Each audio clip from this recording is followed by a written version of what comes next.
Right.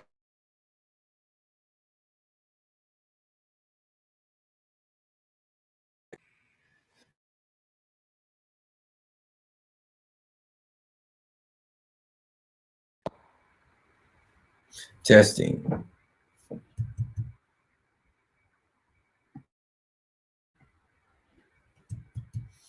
Okay, I got problems. All right, guys, I'm going to set this back up. Hmm.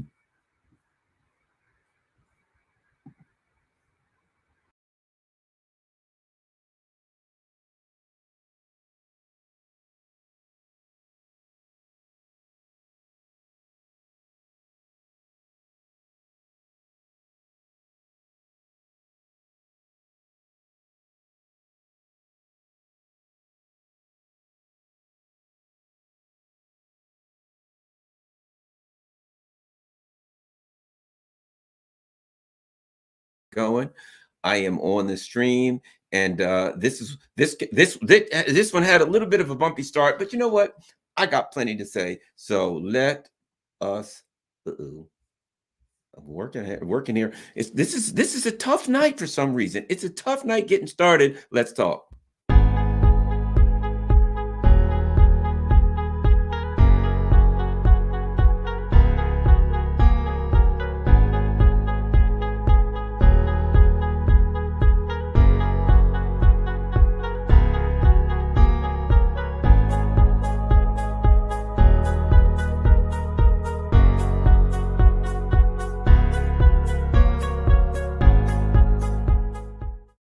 Hello there, friends and neighbors. For some reason, had a tough time here, but we're going. We got plenty to talk about tonight, and so let's get flying.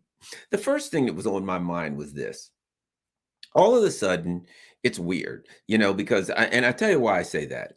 Because I do several radio shows, and I've had a couple of people. I had somebody that I would have on regular to talk about the stuff going on in Afghanistan, right? And they'd be happy to come on and talk about all the stuff that was going on in Afghanistan, blah, blah, blah, right? Another person that was Yemen. So I had people that came on that they were peaceniks, as it were, or intellectuals that would come on and I would interview them. We talk about Afghanistan, Yemen, whatever the case, right? So then I called them. I said, let's come on and talk about Afghanistan. I'm not doing that. Why? Well, because it's Radio Sputnik and I'm upset because of the war in Ukraine. And I was like, okay, whatever. Here's the thing. So liberals finally found a war that upsets them enough that they want to take action now. Like for all this time, when the US did the most unthinkable things in the world, you never heard them say, well, we're doing bad things, but I won't come on. Hey, Garland, what about, hey, will you come on my show in LA? No way. Why? Because it's a US station and I'm upset with what the US is doing. The liberals have been walking around talking about, yes, if Hillary won, I'd be at brunch now. Everything wearing their pink hats, mad at Trump. They weren't upset overly about the wars. They were upset about Trump because, he tweeted things they didn't like and he was kind of, boorish and unkempt, and so he didn't know which salad fork to use, and he said the quiet things out loud. Now Joe Biden is occupying the oil fields of Syria. Didn't seem to bother him much. I remember when the one thing I ranted and raved about when I was like, I'll never vote for this idiot. I'll never vote for this warmongering scumbag. And during the early in COVID, and the U.S. was sanctions was stopping Iran from getting some basic supplies they needed for hospitals and things like that. And I thought, well, that's terrible. And they asked Joe Biden, what do you think about that? And Joe Biden was like, I don't know enough about it. And I'm like, so here's a guy who is running for office to be the president of the United States. Here's a guy who, under his administration, they negotiated the JCPOA, the Iran nuclear deal. And when someone asked him about the sanctions on Iran, your answer is, I don't know enough about it. I said, Joe Biden's a liar. What Joe Biden really, if he was truthful, he'd say, I'd do the same thing if I were there. I'd do the same thing as Trump. There's no difference in my foreign policy and Trump's. Now we know his is considerably worse. But so Joe Biden and did the liberals who are so upset now walking around with their blue and yellow ribbon and their little blue and yellow flag on their Facebook page, did they go, I'm not voting for Joe Biden because he's a warmonger. I'm so upset. No, It didn't bother them that he was a person who pushed and helped to get through. He was the head of the Senate Foreign Relations, was it Foreign Relations Committee? He was one of the people that helped, that worked hard to push through the Iraq War, and afterwards was proud that he did it. A year later, they asked him, he's like, "I'd do it again." So all these wars that Joe Biden was a part of, all this warmongering going on, Joe Biden is right now. UK and British missiles are bombing the poorest country in the Middle East, right? Yemen. And Joe Biden lied and said, "I'm going to stop supplying the Saudis with offensive weapons," whatever that means. Weapons are weapons, right? He lied. He didn't do it. Afghanistan. Joe Biden leaves Afghanistan, and what does he do? He keeps $7 billion of their dollars, and now 95% of the people are food insecure. People are hungry. They don't have food. Joe Biden's keeping their money. And the liberals are the liberals like, "Oh, that's terrible. We got to stand against Joe Biden." No, they're making excuses for him now. And I will say this to the day I die: the Russian why are the Russians in Ukraine? Because the United States overthrew the government of Ukraine under Joe Biden in 2014 and started building bases and putting in weapons and missiles on the Russian border. And that's why that got here. Joe Biden was a big part of what made this war happen. And now these liberals are suddenly walking around with their chests puffed out.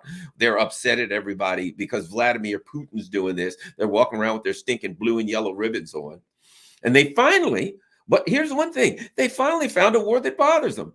Now, when Joe Biden starving the people of Afghanistan, not a problem.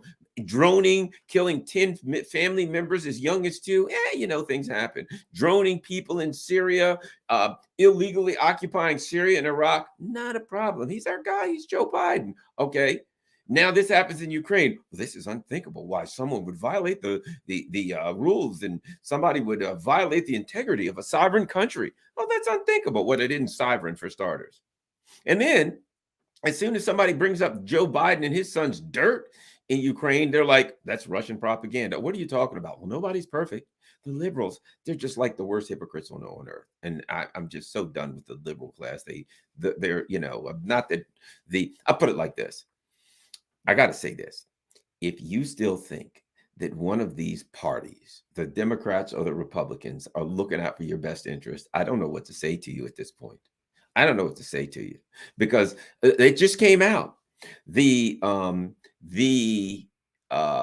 Biden emails that like a year ago were given to a whole bunch of Republicans and Democrats. Like 10 different Republicans had them, and a bunch of Democrats had copies of the Hunter Biden emails themselves, and they didn't say anything. Why do you think the Republicans kept their mouths shut? Because they're just as corrupt as the Democrats. And the one thing you're not going to expose is corruption, because you don't want anybody turning over rocks and finding out what you're doing either. So it's just sickening to see these two sickening parties, and for anybody to think that either one of these parties is worth anything is crap. The only thing I think is, man, this video, I hope people don't leave, because I started, I bumped and bruised a little bit. And actually, I thought there was something wrong with my mic. Come to find out, it's the browser. All right, so let's go. Let's talk about, I got a good one. I got a good one, as they say down south. And that is, this is interesting. As you know, one of the things that happened recently was, so for those of you who don't know, the EU gets about 40% of its gas from, natural gas. It runs a lot of stuff off natural gas, and it gets about 40% of its natural gas off of from Russia.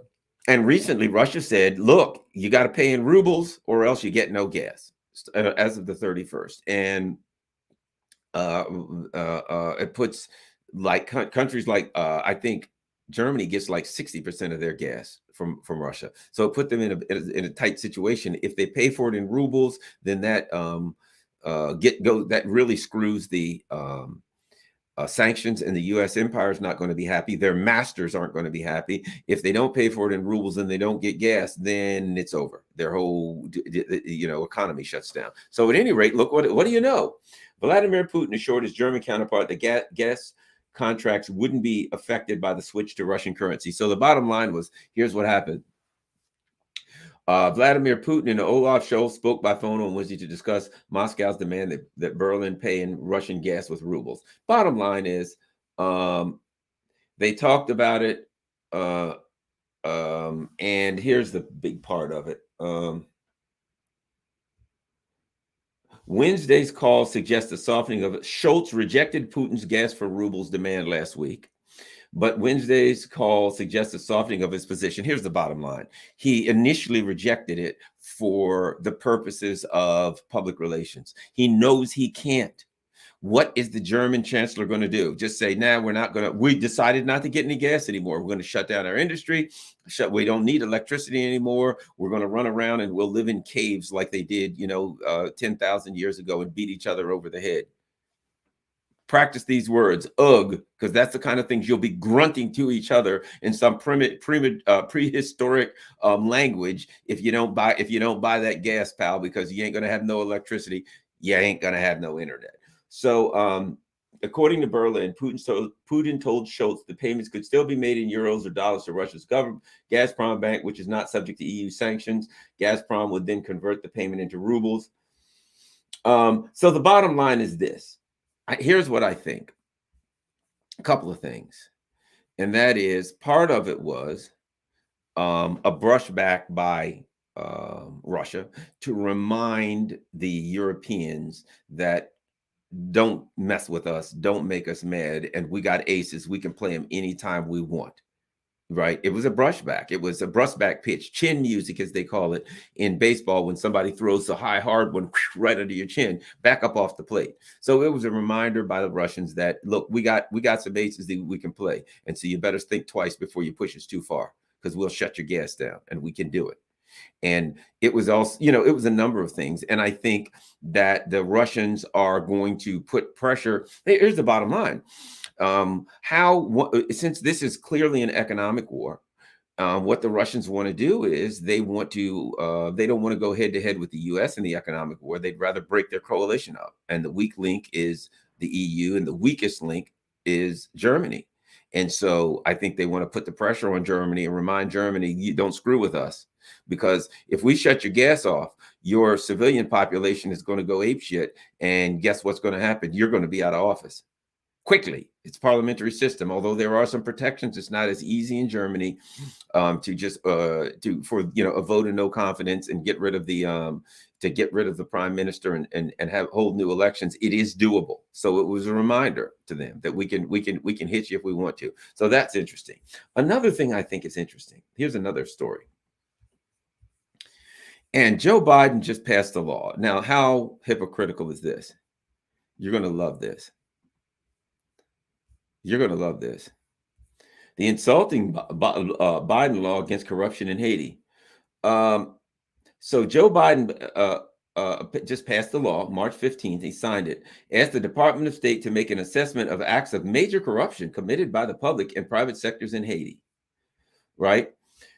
And what they say is, doesn't such a law amount to treating us like a colony of the United States? Right? And so the Haitians are not happy about it. Bottom line is this. Why I thought this was interesting is, of all people, Joe Biden, with what's coming on about his son, and the big guy with what's coming on out about these his son's laptop, his son's connections to these oligarchs in Ukraine, his son's funneling money to biolabs. I mean, man, John Kerry's stepson was involved in this company called Rosemont Seneca with Hunter Biden, and they were up to no good, clearly, in Ukraine. All this, and Joe Biden has the nerve to sign a law that says the U.S. State Department is going to look at Haiti for corruption. And the point they make first is this. Isn't Haiti an independent country? Aren't we saying, yes, the Russians have no business to invade an independent country. Independent countries make their own decision, blah, blah, blah. Isn't Haiti an independent country? Let me ask you this. Would Uruguay, as an example, be able to sign a law and then we get a call? Hi, this is the Uruguayan State Department. Yeah, we need to come over and look at the U.S. for corruption. No, the U.S. would say you've got to be out of your mind. Why? Because the U.S. would say we're an independent democratic country, which we're not democratic, but you as another country have no right to come over and investigate us. What are you going to do? Prosecute us in your country? Get out of here. But yet Joe Biden has the nerve to say, our U.S. State Department is going to investigate Haiti for corruption, a country we don't own. That's not a colony. But here's the thing. It shows the hypocrisy when it comes to Ukraine. The U.S. has invaded Haiti twice. There's always treated Haiti like a colony. We have never respected their independence, the democratic principles in Haiti. We've overthrown their government. The last prime minister who really was illegitimately in office in the U.S. was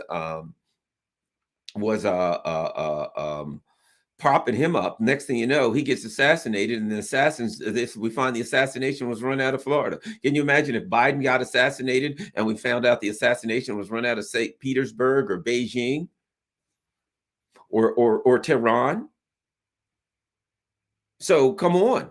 So Joe Biden, once again, is just an unbelievable hypocrite, and that shows the hypocrisy of the U.S. government and the attempt to really just run the world, and the belief that they can run the world, that they can tell any country they want to, we're going to come investigate your people for corruption in your country, a country in which we have no jurisdiction. But the U.S. acts as though they have jurisdiction everywhere. And of all things, the Biden clan are going to work on corruption. The Biden clan, Joe Biden is signing an anti-corruption bill. Oh my gosh.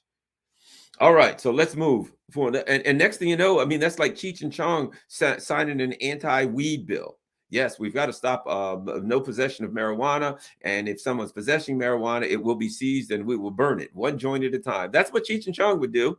And now Joe Biden's like, yeah, we got to stop that corruption in Haiti. What the only problem the Biden clan would have with corruption is if they ain't getting their piece. Other than that, they're thrilled with corruption. They're all you know what it is? They haven't got to Haiti yet.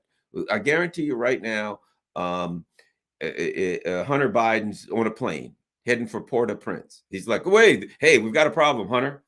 What? There's corruption, kind of like when they call out for Batman or Superman. Hunter Biden, yes, there's corruption in Port-au-Prince, Haiti. There's no need to fear. Hunter Biden is here to the corruption mobile. And then he goes to the corruption mobile and they fly off to Haiti. And then, of course, they're like, Hunter, what are you going to do to stop corruption in Haiti? Stop corruption? I'm here to get my piece, man. I'm just trying to eat, bro. Point me to the money. Where is the corruption? Where's the loot? Where's the bribes? Is there somebody here that's got a gas company? I need $80,000 a month. I got a lot of crack to smoke. That crack ain't just gonna smoke itself, bro. Oh, and by the way, I understand there's some hookers. That's what he would be. He's going over there. He's trying to eat, man. That's all Hunter Biden's trying to do, and get 10% for the big guy. That's where Hunter Biden's coming from. Hunter Biden's trying to eat, and he's trying to get 10% for the big guy. So, that's our guy, Hunter Biden. Love him or hate him, he's going. I'll put it like, love him or hate him, Hunter Biden's going to eat. Hunter Biden's got to eat. Let's see if anybody has anything to say. I'm making this a short one. Maybe the Clintons pushed the New York Times Biden story. You wonder about what's up with that, because somebody's angry with Joe Biden, because everybody knew about this story. Everybody knew what he was up to. They're all up. You know why? Because they're all up to the same thing, man. It's like no honor amongst thieves. It's like a bunch of bank robbers to get together, and one of the bank robbers turns in the other bank robber. That is all we're looking at here. One of the bank robbers is turning in the other bank robbers. Are we truly supposed to believe that these clowns suddenly decided that they had they had pangs of conscience, and they're like, oh, Joe Biden and Hunter Biden are involved in miscreant behavior? Oh no, what are we going to do? Well, we've got to do the right thing, Joe. We've got to turn Hunter in. He's your son. Joe's like, yeah, but I'm the big guy. I get my 10%.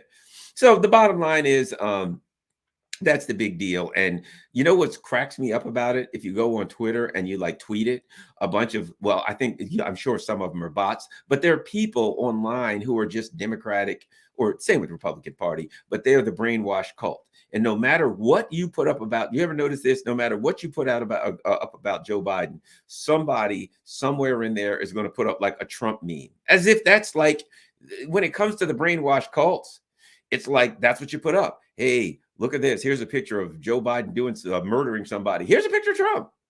There's supposed to be some relation. It is like the way their mind is now. And the other thing is this: what Russiagate did to their brains. They got Russiagate on the brains. The liberals, the so-called liberals, They love the Ukrainians, particularly the Nazis, the Azov Battalion. Best of friends with them. So they're loving these Azov Battalion Nazis, right? Because they're people of love. They love trans people, people.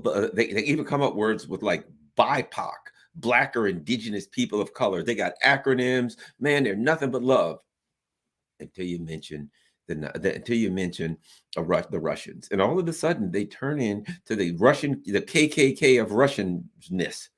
Right? It's like, yes, are you a person of love? Are you kidding me? I'm a Hollywood liberal. I love everybody. We got BIPOCs, and we just got plain old pox. We got trans, we got non-engendered. I mean, they got a million things to say, the different kind of people that they love. And then say, oh yeah, there's a little old lady over there that needs help. Yes, what's her name? Her name is Katerina. She's Russian. Oh my God, somebody grab a gun. We must shoot her, beat her, throw her out of the country, and seize all of her goods. They don't realize the hypocrisy of pretending that they're for everybody's rights and they're full of love, except if you're Russian. One particular ethnicity. Imagine that. It's like I was talking to somebody the other day. They're like, yeah, they're really seizing a lot of stuff from those Russian oligarchs. And I'm like,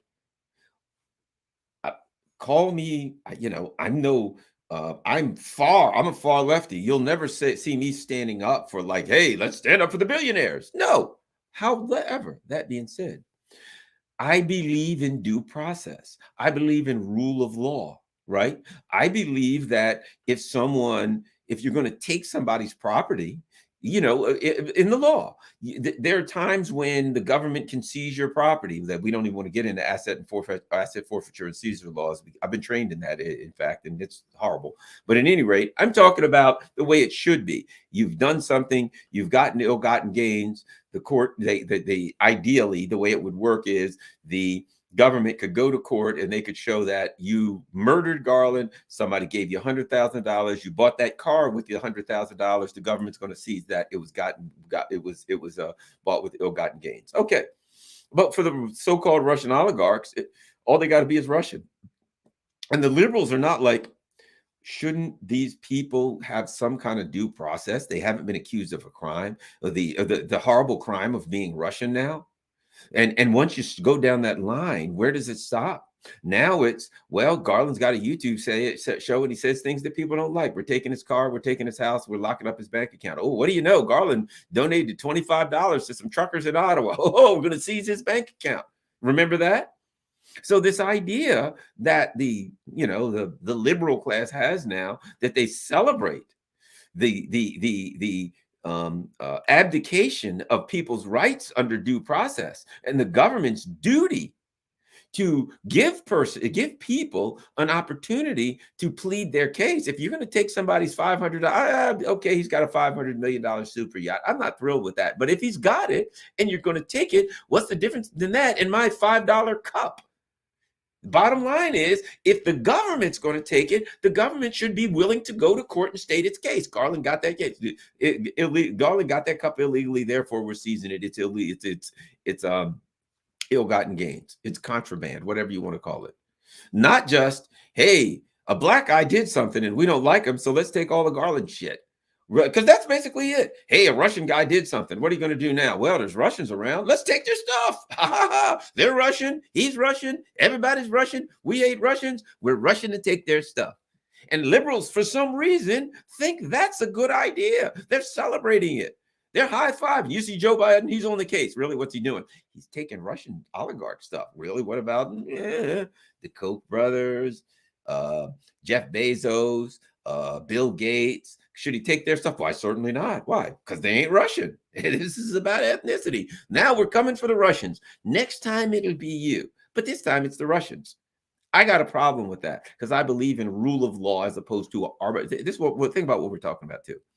What we're talking about is rule of law versus arbitrary application of the law, right? Rule of law says, I don't care who it is, they get treated the same under the law. The rule of law says we have due process, certain things that you are afforded, your Fourth Amendment rights, your Fifth Amendment rights, on and on and on, right? You got particular rights, okay? And I don't care, whoever's accused, under our system of law, you're presumed innocent until proven guilty. If you think about it, one of the things that people don't realize, that is that aligns with your, I'm not trying to give a law class here, even though I've taught criminal justice, that aligns with the Fifth Amendment, right? Fifth Amendment says you don't have to incriminate yourself in a crime, right? So therefore, if you go to court, you don't have to say a word, right? Your Fifth Amendment rights. That's called Miranda rights, because that was Miranda versus Arizona is the case that the court came from. But the bottom line is this: you don't have to. You have to be advised of your rights. Well, that's kind of loose now, to be quite honest, but we won't get into that. But the bottom line is, you cannot be forced to incriminate yourself. Therefore, if you're taken to court, the state or the entity that's charging you has to prove that you're guilty. You don't have to prove that you're innocent. You're assumed to be innocent. Everything is assumed on your behalf. So if you go to court and the judge says, and you say, I plead innocent, and the judge says, what do you have to say? And you say, I'm not saying anything. I don't have any lawyer. I don't have anything to say, Your Honor. At that point, you're presumed innocent. The prosecution then has to make the case that you're guilty of something. As an example, I've seen this many a times, many, spend a lot of time in court in my life, where somebody comes to court and the cop doesn't show up. And it's like, okay, you're accused of speeding. And they look around and the officer's not here. And they say, how do you plead? And I've seen idiots say, guilty. And people go, shut up, plead innocent. Oh, innocent? And the judge will say, dismissed. Why? You don't have to say a word. You are presumed innocent. The state has to, or municipality has to prove that you're guilty. If there's nobody there to prosecute you, there's nobody to make a case that you're guilty and you're innocent. That's why I tell people, whenever you get pulled over by the cops, there's only one thing you should say: officer, am I being detained or am I free to go? That's all you need to say. Or the one other thing, if they start questioning you, you want to say this: officer, I don't answer any questions without a lawyer present. Oh, can I search your car? Officer, I don't allow any searches. That's all you do. If you say that, I know I don't consent to any searches. If you say those three things, nothing else, you're going to, and when your attorney will have a good opportunity to represent you, right? But my point being all of this is due process. We have a process that you're supposed to have, and everybody's supposed to have it. And to say that somebody's Russian and they don't, well, they're Russian, right? Great, seize their stuff. I'm going to say time out. Yeah, but he's an oligarch. Time out. We have a law here. We got a way of doing things. If you notice something, they're going after it in England. They're going after their stuff in all over the place, but they're not doing it here. Have you noticed that? That Biden's like, yes, we're going after these oligarchs in England and Germany and Switzerland and blah, blah, blah. You going after them in the U.S.? No, because in the U.S., they have due process. They have constitutional rights, and they can't go after them because they're going to go right to court and say, why'd you take my stuff? You're going to have to prove it. So they'll do it in the countries that they can do it. And here they don't want to get into that mess because they don't want to be exposed, because there's going to be people that, well, first of all, these rich people can afford lawyers and they're not getting their stuff. When they go to take it, they're going to go to court and the judge is going to immediately throw it out. We're seizing their goods based on what? Yeah, they're Russian. Oh, get out of my court. You're out of here, idiot. And if any fees that guy has to pay, you're going to have to pay him because you knowingly violated their right, their constitutional rights, knowingly violated them. You can't do that. So that's the other thing now. And that is the word racism? I don't know. Is it ethnicism? Whatever it is, that you would say this group of people should be punished because they're a member of this ethnicity. How are you going to walk around and say you're standing up against homophobia and transphobia and BIPOC racism and all the other stuff that they claim all the time while they're doing their woke stuff, which none of them really believe in? It's obvious now. And then as soon as you get mad at the Ruskies, there's no innocent Ruskies. Hey, there's a little Russian child. Close enough. Grab him, beat him. He got a lollipop. Grab that lollipop from him. He's a Russian. Russians don't deserve to lick lollipops. I'll eat it myself. That's where the liberals, they've been exposed, really. They have really been once again exposed as a group that has no solid grounding in policy. They don't have something that they actually stand up for. And I'm saying the liberals. I ain't saying the progressives. And progressives and liberals. Here's what I'm saying. I'm not saying the liberals and progressives. Here's what I'm saying. the people who still believe that the Democratic Party is a viable option. In the same way that I don't have a lot of respect for the people who still think, I mean, I have friends, let me not say this. I have pity for the people who still think that the Republican Party is a viable option. The Republicans ain't worth a crap. Let me give you an example. They're just as bad. They're just as bad. Let me give you an example why I hate both parties. So in 2016, Trump won. Okay. And I said, in the Democrats, oh, the Russians stole it, everything. I'm like, shut up. The man won. Give him his due. He's a legitimate president. I don't agree with his policies, but I didn't vote for Hillary. I hate her too. But the man won. No, they could never accept that he won. And they spent all of this time saying he didn't win. But the Republicans accepted that victory. And guess what? Was there mail-in ballots in 2016? Yes, there were. Was everything the same in 2016 as 2020? Yes, it was. But they won with mail-in ballots. So in 2016, they didn't say we hate mail-in ballots. Why? Because they won. What happened in 2022? I mean, 2020, they lost. Hey, you know why we lost? Because mail-in ballots are terrible. There should never be mail-in ballots. Well, you didn't say that in 2016 when you won. And then they tried to go to court. I can't think of the term. I'm having a brain cramp. But there's a term in law. What is it? Here's basically what it means. You can't benefit from a process. And after you benefit from the process, go to court and argue there's something wrong with that process. That's a bad process. It's an illegal process. It's a corrupt process. You benefit it when you benefit from it. And then after you benefit from it, like you make a rule in the game. From now on, everybody can do this and you win. And you're like, that's a great rule. And then the second game you play, you lose and you say, that's a bad rule. I hate that rule. We can't use that rule. I didn't really lose because of that rule. Well, you were happy to win by those rules, but you're not happy to lose by the rules. Might I also add this about the Republican Party? Because I hate both parties. So let me trash them both. 2020, like I said, 2016, they win with this corrupt voting system that we have, and it is corrupt. But they're okay to keep their mouths shut. Trump is in office for 4 years. Did he say one of the pillars of my platform is to change the voting system because it's corrupt? No, he didn't say a word. He didn't say anything because he won for 4 straight years, not a peep about the voting system, right? Then all of a sudden, when he loses, hey, it's corrupt for voting system. It's got to be changed. But you kept your mouth shut when you lost, but when you won by that system and when you lost. So you just sounds to me like a sour grapes, like a whiner. Now, somebody like me, I've been saying I don't trust the machines. The system's corrupt. I've been saying it even when I don't like both parties, I say it. But don't wait till you lose it and all of a sudden, and might I add this about the Republicans, they're always passing stupid laws. Like in Georgia, if somebody's in line, you can't give them a bottled water. Tell me what that's about. How do you justify that? Yes, we want to make it a better system. How? Well, we passed this law that says if somebody's standing in line, you can't give them a bottle of water. They passed laws that was like, hey, for in a particular city where there was like 100,000 voters and there was like 1,000 machines, and it's like now we're going to reduce it to 4 machines. And it was like, well, you can vote, you need an ID, but if it's a hunter's license, that's fine. If it's a student ID, come on, we're not stupid. Let's not try to pretend that you didn't help corrupt the system. So again, I hate both parties. Yes, the system is corrupt. The voting system is screwed up. The voting system is unreliable. But the Republican Party's fingerprints are all over helping to make it unreliable. So you worked with the Democrats. You didn't say a peep about these stinking vote machines, and that's where it all gets stolen. In my opinion, if boxes of this and that, come on, shut up. You didn't say anything in 2016 about boxes of ballots. Shut up in 2020. But we have voting machines, and there's no paper ballot.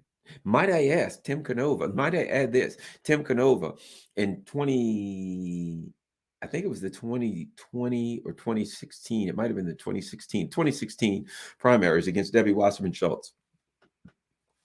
There was something suspicious about his numbers. In other words, he got the exact same numbers against all demographics: women, white males, black males, old, tall, short. Everything was like 1.64% of the electorate across all demographics, and which is statistically impossible. Statistically impossible, right? So he said, okay, I want to see all the ballots, because they didn't have paper ballots, but in Florida, they had an image of all of the ballots. So they're like, okay, great, we'll do that. So the court says to the state of Florida, you've got to show give him copies of the images so he can go through every single ballot and count them and see what was what. And Florida says, great, we'll do it. And then when they come back to court, and they're like, goes to go back to court and says they didn't give me the images. And guess what Florida says? We accidentally erased them. Accidentally erased them. And nobody, which is a federal crime, nobody was charged with anything. So the bottom line is this: those machines are where the criminal activity, that's where it's stolen. That's where it's taken. And might I add, it's not so much in the general election as it is in the primaries. By the time they get finished, we've got a neoliberal A and neoliberal B. We've got a warmongering, corrupt corporate puppet for the Republicans and a warmongering, corrupt corporate puppet for the Democrats. Pick your warmongering, corrupt corporate puppet. Pick your oligarch public relations team every 4 years. And what are you arguing about? Ultimately. So that's the bottom line. That's what I have to say about the Republicans and the Democrats. Two corrupt. As I said, it's funny when I'll talk about it, and every now and then I'll talk to a Republican and I'll get something like this. Yeah, the Democrats are horrible, terrible. Yeah, what about the Republicans? We got to get rid of the rhinos. In other words, the party's still fine. Overall, the foundation of the party's fine. There's a few individuals we need to get rid of, and they're rhinos. In other words, Republicans in name only, but they're really Democrats. And Democrats will say, well, Joe Mann's really a Republican. And here's what I say. They're all rhino, dinos, whatever. You've got a party that's owned by the same people. Wake up, America. Wake up. You're being sheepalized. Is that a word? It's like when I used to say people had the sheeple variant. The sheeple variant spread. You think Omicron's bad? The sheeple variant, that's the one that's really taking people out. They're dropping like flies. And let me tell you something. Watch this show, and this is how you can get you get vaccinated against the sheeple variant by watching Garland Nixon. How's that? That's my plan. Vaccinate you against the sheeple variant. But at any rate, I think that's about it. Holy moly, I've been on almost 40 minutes, and the first couple minutes was stumbled a little bit. Let's see. Anybody got anything to say? Good point. It's the primaries to take people out of the election process. How about we go here? Our elections are the most insecure of any in the modern world. No other Western democracy would ever accept how our elections are done. Let me tell you something. Let me give you an example. Venezuela, for all we hear about Venezuela. 1 year, old Garland Nixon went to Venezuela as an observer for the election process. I have to tell you something. It was the cleanest, purest election process I've ever seen in my life. Everything from front to back, from top to bottom, it was unimpeachable. Don't let anybody lie to you. I saw it from a-hole to appetite, as they say in Venezuela. I went to the factories where the machines were made. You can't cheat the machines in Venezuela. You know why? Because they run Windows 98 intentionally. They're not connected to the internet. They can't be connected to the internet, so nobody can hack them.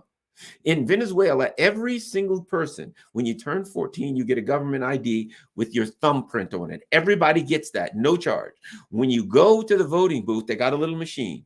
You show them your ID, you put your thumb on the machine, and the thumbprint pops up with a picture and everything there, so they know it's you. Imagine, people here talk about we have an ID fine. The government gives it. But if you're going to have an ID here, the government should give everybody a free ID, but people can lose it. So have the thumbprint so that you can you go in the voting booth, you put your thumb on the machine, and the thumb tells you it's you. Into the game. You don't have to say, hey, what kind of ID? You got your thumbprint, ID. You show it. If you don't have your ID, you can just use your thumb. And when you put your thumb on the little machine, a picture of you pops out and a picture of your ID is scanned in there. How easy is that? Every single polling place in Venezuela is exactly the same, set up exactly the same, done exactly the same way. It's pretty amazing. At the end, guess what they do? They do a recount, like certain random districts, and you can watch it live online. They do a live recount online. Anybody can go online and watch their recount. It's pretty unbelievable. And they have observers from other parts of the world watching. It is the purest, cleanest. Anybody that tells you that Venezuela, Jimmy Carter went there 1 year and he said it's the cleanest election I've ever seen in my life. It's perfect. I went there, observed it completely, and it is. So the idea, the U.S. You know what? Here's the thing about it. What happens is the countries that the US are overthrowing or trying to overthrow, they usually have like the purest elections because they're going out of their way. They're bringing people from all over the world into observers, UN observers, anybody who wants to come because they want to prove that their elections are honest. Now, the problem is even after they prove it, the election, or rather before the election's over, days before the election, the US will say, we don't respect the Venezuelan election. It's a matter, it's a graft and corruption. And like the Chavista party gets like 70% of the vote. Graft and corruption, 70% of the vote. And if you walk around the country and talk to the people, you can easily predict that they'll get 70% of the vote because 70% of the people in the party in the country are Chavistas. Chavez, Hugo Chavez party. So the bottom line is, but it's all a fraud. And now the liberals finally, they're like, oh, well, Yemen killing those poor people and starving them to death. That doesn't bother us much. Afghan, yeah, Syria, Iraq, they're kind of brown. I mean, oh, wait, look, Ukrainians. Somebody's attacked Ukrainians. You're going to get it now. You're going down. We're going to, and we got Nazis too, blonde haired, blue eyed Nazis. Isn't it amazing how these liberals went from punch a Nazi? Hey, there's a Nazi. I'm punching you. Oh, but I'm an Azov Battalion Nazi from Ukraine. Come here and give me a hug, you sweet little Nazi. Love you. Got my blue. Look at here. I got my blue and yellow ribbon on. Tie a yellow ribbon around the old oak tree. They're singing old Tom Jones songs. They're sickening. They're a pathetic group, and they cannot see their own hypocrisy. They have truly aligned with the U.S. State Department. Complete and total hypocrites. Anything else we got here? CNN told me Maduro is a dictator. Yeah, well, and I'll end getting towards the end, but I'll say this. You ever notice that any country that the U.S. doesn't like, anybody that the country doesn't like, that the U.S. finds an adversary, their leader's a dictator. Maduro's a dictator. I've been there. He ain't a dictator. Daniel Ortega's a dictator. You know what that kills me? Daniel Ortega is he's jailing his opposition. You want to know the truth about that? Here's what Ortega did. He was smart. Here's what he did. He said he made a law, and the law said if you're running a nonprofit in Nicaragua, you must reveal where your money is coming from. If your money is coming from outside of the country, you got to reveal it. Why? Because the CIA was propping up a bunch of fake nonprofits to try to overthrow the government. So the government got sick of that, which a lot of governments are doing, and said, you got to show us where the money's at. Now, these CIA puppets who are getting directly funds from the CIA, refused to disclose where they were getting their funds from. And they said, you got to do it or you're going to jail.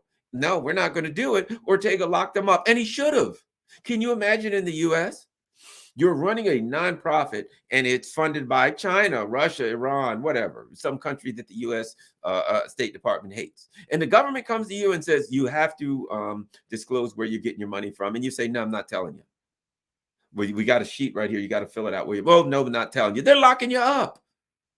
You got to fill out FARA forms, everything. So when Ortega did what he should have done, because we're funding fake astroturf organizations to overthrow his government. And when he says, I'm putting it there, then all of a sudden he's a dictator. Well, if he's a dictator, why does he win in a blowout? You ever notice these things?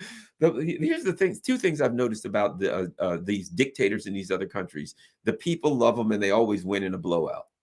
Funny, if you go to a hospital in Nicaragua, you know what you'll see? They've got a sign in the hospitals in Nicaragua. And the sign says, if somebody tries to charge you for anything, here's a number for the government, call and report them.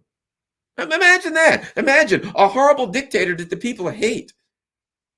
They give poor people housing. Everybody's got food. They really take care of the poor in Nicaragua. It's a small country of 6 million. They don't have a lot of money, but what little money they have, they actually spend on their people. And we're like, yeah, we got to overthrow them. And so the CIA, they won't let the CIA puppets in. Oh, they're terrible dictators. That's what kills me.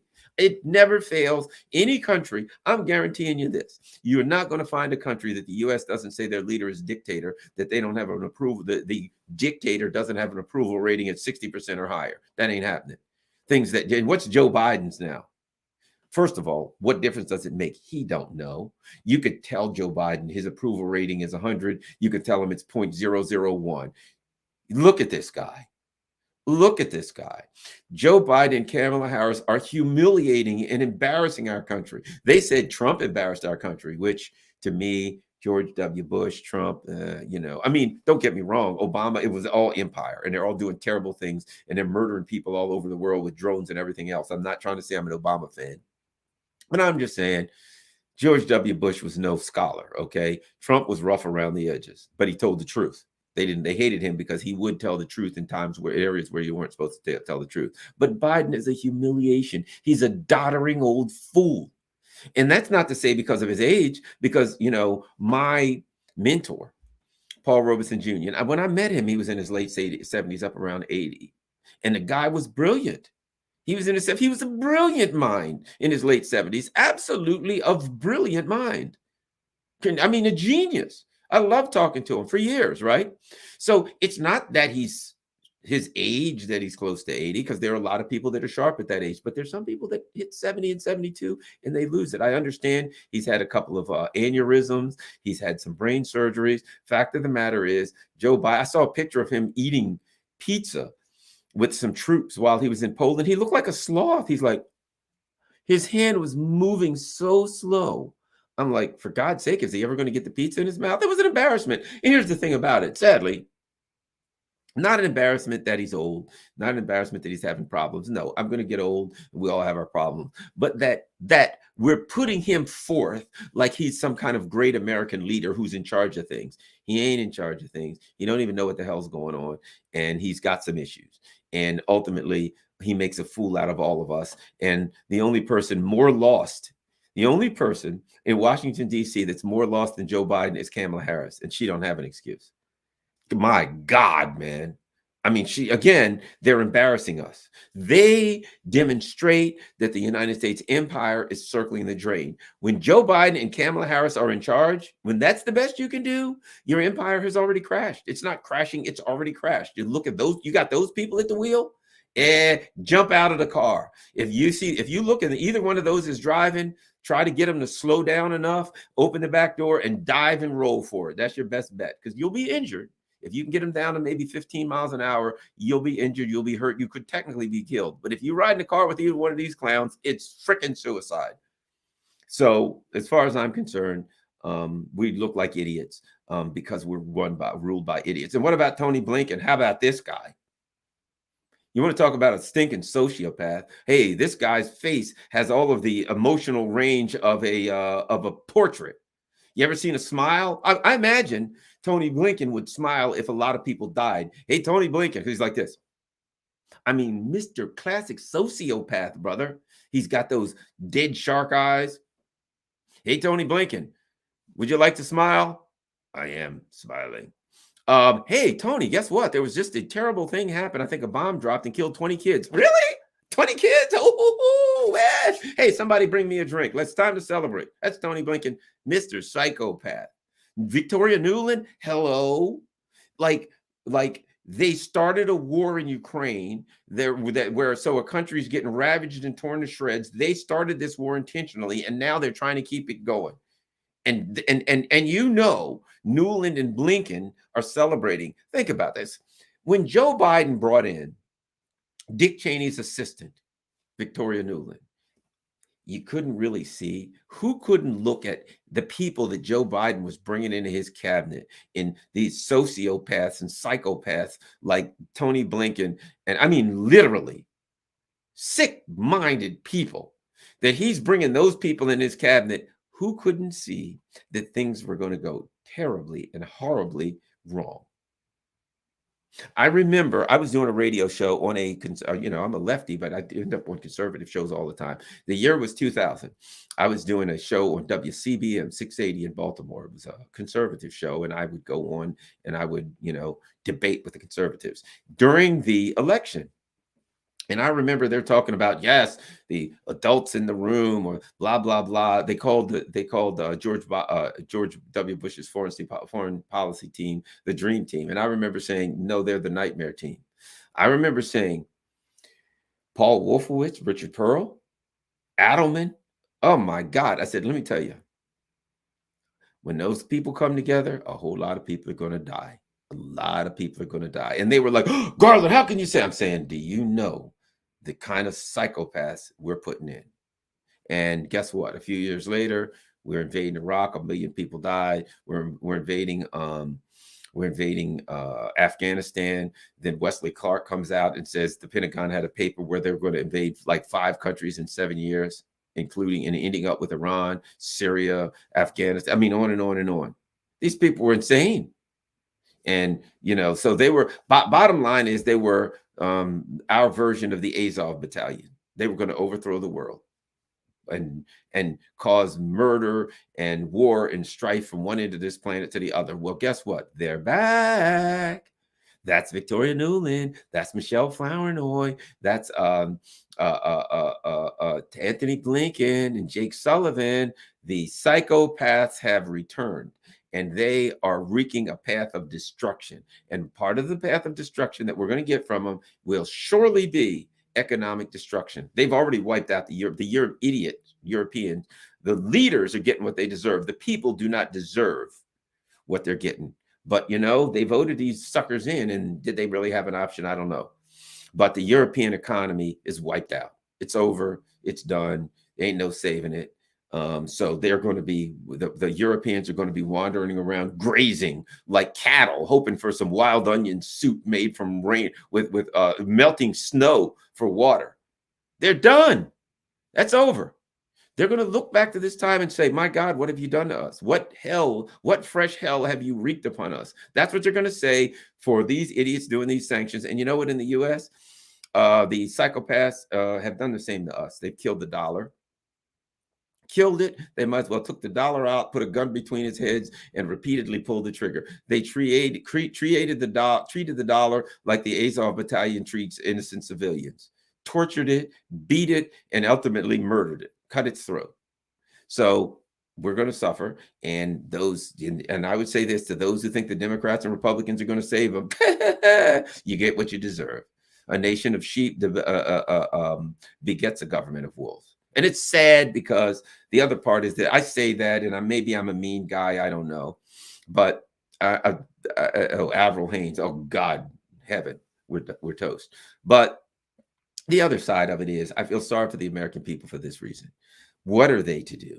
Turn on the news, CNN, MSNBC, Fox, propaganda outlets. Horrible, unthinkable propaganda outlets. You know what they oppose? Reason and logical argumentation. That's the one thing two things you're not allowed to do. You're not allowed to use those tools on the mainstream media. When they say something like it was an unprovoked invasion, you're not allowed to say unprovoked. Well, perhaps there's another side of this. I'd like to argue that it wasn't unprovoked. No, nobody. You know what they do on the mainstream media? It was unprovoked. Now let's bring in 2 former CIA agents, a Lockheed Martin employee, a Raytheon employee, and a couple of people from the Department of Defense to argue why they should make more money through war. That's what you get. So it is what it is. At any rate, let's see. Thanks. What do we got here? The Great Reset. The Secretary of Defense. Well, I call that the Raytheon to Secretary of Defense pipeline. For the Trump lovers, where did his Secretary of Defense come from? Raytheon. For the Biden lovers, where did his Secretary of Defense come from? Raytheon. How about this? Trump. Where did his economic advisors from? Cohn, registered Democrat, worked for Goldman Sachs. See what I mean? Come on. Biden, Trump, Obama, Clinton, all of them. Their economic advisors all came from J.P. Morgan. They came from Goldman Sachs. They're the same people. But what happened was this: when you got a new cheerleader for the Wall Street and the oligarchs, you're like, yeah, we fixed those Democrats. Well, Trump's in now. Yeah, we fixed those Republicans. Obama's in now. You got a different mask. But behind them were always Goldman Sachs and JP Morgan and blah, blah, blah, doing their thing with the Federal Reserve. And now they're just pumping money into the market. But before I go, let me say one more thing about the market. There are people that are like, yes, the reason that we're having inflation is because Joe Biden's Build Back plan or infrastructure plan. Do you have any amount of idea the amount of money that's been printed and pumped into the market for quantitative easing? Like 70% of all the money that's ever been printed in history was printed in the last 2 years. And it wasn't given out in social programs. Okay, it was given out in a program, but it wasn't social. It's not. I know ideologically, if you're a conservative, it feels good to say they gave the money away to the poor and in social programs, and that's why we got inflation. In reality, that ain't it. All of that money in just the quantitative easing for years now, it's been $120 billion a month. A month. 120 billion a month. That's for starters. But then there's money in the repo market, on and on. They have stuck trillions of dollars into the market. They pump this money into the market. They give it to the corporations for free. They give it to the banks. The last couple years, the government has been the lender of last resort for corporations. The United States government's been buying trillions of dollars worth of government bonds. During COVID, they were like, "Well, we can't let these worth of corporate bonds. We can't let these corporations go under, so the government will buy their bonds." So these corporate corporations that are all in debt print up worthless bonds, just worthless. They don't even have to print them because it's all digital. But in theory, let's say this: they print papers of worthless bonds, and the government gives them trillions of dollars and buys all of these billions and billions of dollars of worthless bonds, which they never will be able to pay back. So they're not going to have to pay back. So that's just a formality. They pretend like they're printing bonds and the government's going to buy them and they're going to have to pay the government back, when in reality, it's just a formality to make it look like they're doing something so the government can hand them money. So the last couple of years, on top of the $120 billion a month going into the market, on top of the money going into the repo market, the government has been propping up the zombie corporations, which were all your larger corporations because everything was shut down during COVID. And at the beginning of COVID, they gave them somewhere between $5 and $7 trillion in the CARES Act. Think about the kind of numbers we're talking about now. Before you get done, you're probably going to have upwards of $20 trillion in the last 2 years. It's been handed 15 to 20 trillion in the last 2 years that's been handed to big corporations. Think about that. So when somebody tells you, well, it was a social program, that ain't even a drop in the bucket. It ain't got nothing to do with the social programs, most of which have either been cut or haven't even been gone through. And the few ones that they've done have been $1 trillion here, $500 billion there, or something like that. They have not. Let's say it's been $3 trillion in social programs. Let's just throw up a high number, which we know it hasn't been anywhere near that. But let's just say $4 trillion. Does that compare to 15, 20 trillion going into the market and going to the corporations and the billions? No, no. Ideologically, it sounds good to say it's corporate. If your ideology is one that you want to blame social programs, well, then it sounds good and it makes you feel like it's true. But the money is always going to the billionaires. The money, they're never going to give enough money to poor people and the working class to make a damn bit of a difference to themselves. They're never going to give enough money away in social programs that it's going to hurt them. But the money that goes to the big banks and the corporations is unlimited. At any rate, thanks a lot. Okay, what comes after trillion? Smillion. How about that? We'll make up a word. Anything else? Writing numbers on napkins and pass them around to the criminal fringe. You got that. According to a Yale study, the fossil fuel industry received 5.9 trillion in subsidies. Oh, that's a lot, but who knows? Probably did. And another more information just come out that showed recently, after the Ukraine crisis started, the fossil fuel industry and the gas prices went up. They didn't have to do it. It was price gouging. They didn't need to raise the prices. They did it so they could make more money. Who's shocked about that? But there are a bunch of us that said that all along. They don't need to raise. They're making a fortune. What do they need to raise them for? But they had an opportunity to do it. So they sent prices through the roof for a couple of weeks. And now they've kind of dripped back down. They're still high. You know what they do? If they're at $3.10 a gallon, they jump them up to $4.40. And you're like, holy moly, they're $4.40. And you go crazy. Then they drop them back to $3.80. And you're like, whew, man, this feels good. You don't stop to think that they're 70% higher than they were in the first place, and they don't need to be there because the price of barrel of oil is lower than it was when you started. No, but they bumped it up high, and then they bumped it back to halfway. And that might have been a plan anyway. Let's hit them with some real ugly prices. We'll go give them $4.35 a gallon, right? Then we'll drop it back about $1, and we'll still be making a killing. And we're like, we dodged a bullet, man. It's down to 3.90 a gallon. Ho, let's go out and buy a big 4-wheel drive. And we're always getting taken. All right. Anything else? Chicken patty, thanks. Financial terrorist. That is it. What's this say? Something about as a man of color. I don't know what that means, but yay. They don't care about all the students in debt. Are you kidding me? Let me tell you something about the debt. Student debt. Last thing I'll say, because we're at an hour. One of the things that there's been a discussion is Joe Biden going to cancel student debt? No, he won't, and he can't. Here's why. Uh, it's student loan asset-backed securities. So they've taken all of these student loans, right? And they've cut them and chopped them up into little teeny parts, which don't even make sense. And then they've sold them as slabs, student loan asset-backed securities. So they're making money off the student loans. Then they chop the student loans up into little squares, and they call them student loan asset-backed securities, and they sold them. So they can't they can't drop the student loans because there's asset-backed securities that are based on the student loans. And the asset-backed securities are just as fake as the student loans were in the first place. It's all the fraud, which is why it's all going to fall apart, which is why Russia and China and India and the countries that have commodities, that have nickel and palladium and oil and gold and hard things that they can sell, or that make widgets like China, why they're going to be fine. And our economy is going to be shot to hell. And the EU's got months. The EU's got months.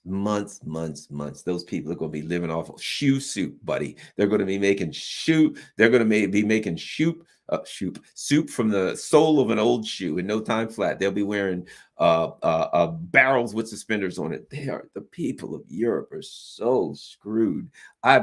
Historically, have there ever been leaders who have screwed their people as bad as the European leaders have screwed theirs? I don't know, but I think the guillotines, I'll put it like this. If I were a European leader right now, I would outlaw guillotines.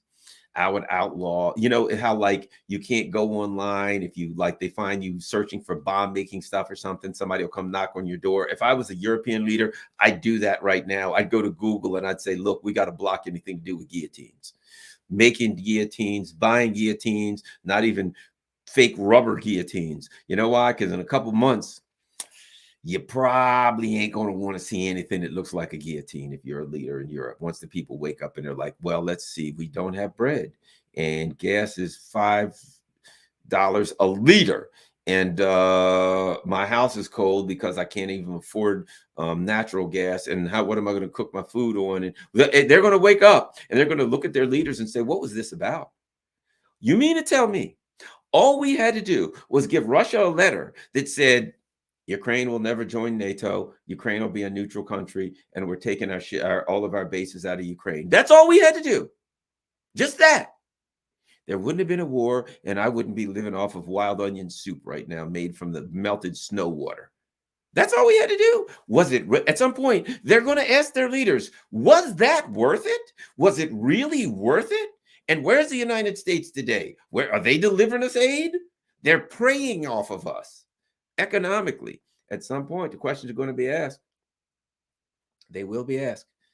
And the answer, it's Putin's price hike. As I said, if you're a European leader, outlaw guillotines. That's what you need to do. Just don't forget. Okay, here's what I need you to do. Follow me on Twitter at Garland Nixon. Don't forget, I'm on Odyssey. I would appreciate it if everybody, what I'm doing right now is all of my videos here get uploaded to Odyssey. So if they shut me down, if you see go one day to my channel and it's like, hey, where's Garland's channel? Go straight to Odyssey because I'm already there and all of my stuff is there. And I'll just start live broadcasting from Odyssey. It's a great backup and I'm going to start doing that anyway. And so I'm good. Don't worry about me. Odyssey, ODYSEE. It's a free speech platform and I'm on Odyssey. So you can look me up. If you're watching this on Twitter, I would appreciate it if you would actually go to my YouTube page and you would you would subscribe and become a member. Oh, by the by, don't forget, everyone, I do have a Patreon page, Patreon.com/Garland Nixon. And I would appreciate anyone that could do, I don't do a lot of begging, but anything. I'm trying to build a studio and do some things to try to expand and actually build a media outlet. So patreon.com/Garland Nixon. I would appreciate it if you could do what you can. Go to Patreon. If you can do $5, $1, $20, $50, whatever you can afford, I would certainly be greatly appreciated. And I try to get on every day, and at least once a week, I'm going to do a Q&A. All right. Thanks a lot. Peace to all of my friends. I'm out.